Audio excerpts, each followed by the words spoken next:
Hey, what's up, you guys? Welcome back to the Baker's Oven. I'm John Baker, and in this video, I'm going to be talking about what an emergency fund is. Now, an emergency fund, to me, this is a savings separate from your savings. Of course, there's a train going by right now, but we're just going to keep going. If you guys want to support and help this channel, smash the like button, and we're going to continue. But what an emergency fund is, it's a savings account that's separate from your savings, meaning you still have your checking, you still have your normal savings account, and then you have an emergency fund. And an emergency fund is exactly what it sounds like. It's for emergencies. So do not touch it unless you absolutely have to. It's not like, ooh, I want to get this new shiny object. Ooh, look at the new iPhone or the iMac just came out. Let me just dip into the emergency fund. No, this is only for emergencies. And the reason why it's important to have this fund is so this way you can keep everything separate, right? Like when an emergency comes in, you don't want to dip into your house savings, right? You don't want to dip into your other savings. It's like, this is for the emergency, and then you refuel it back up.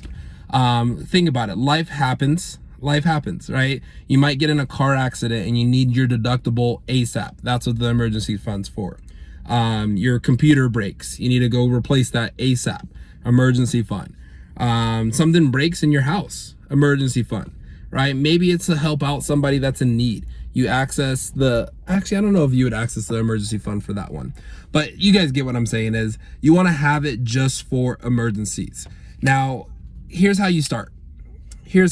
So I would start sooner rather than later. Whew, my car is getting hot. I'm starting to get sweaty in here, but I'm keeping the AC off and the car off to protect the sound quality.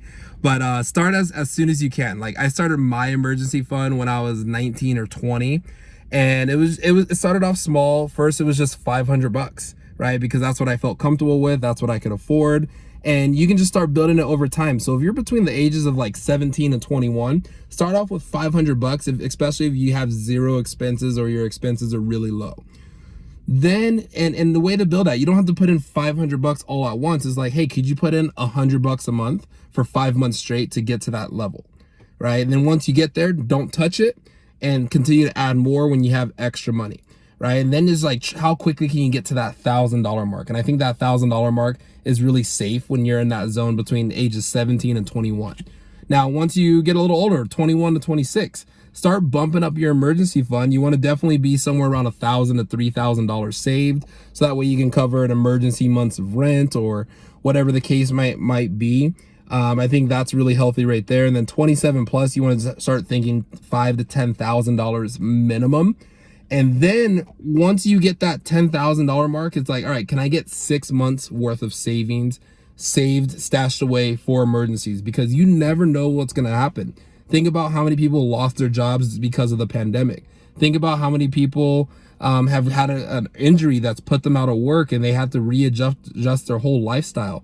So you just don't want to, especially if you have a family, you don't want to get left behind and just like you were unexpected, right? Because you guys see this with professional athletes, but they don't talk about how many people, just the average Americans, don't even have $1,000 saved. Right. And just like professional athletes, they think that money's going to keep coming in and they keep trying to live that lifestyle. But then when something happens that they're not prepared for, they're screwed. And I don't want that to happen to anybody, especially anyone that's following my channel. So you definitely want to get that started. And here's what I would look into for your emergency funds. I would look into high yield savings accounts. Don't just throw it in your normal bank saving. I mean, if that's the only thing you have, that's fine. But here's the thing. Most bank savings account, you get 0.055% interest, which is nothing, right? Like that's nothing. It's like literally pennies. Like you can find your interest underneath your couch probably. Look into a high yield savings account. There's like Marcus, there's Ally Bank. They usually have really great rates. So that way your money, when it's sitting there, it's actually growing and it's a hedge against inflation. Okay, so just go start it. Start it today. Right? Even if you have $20, just get it in there and do not touch it and continue to keep adding it. I'm recording this video first take because it's hot in here. Like, subscribe, so this way I can make sure I'm in my comfy studio with some AC or something like that.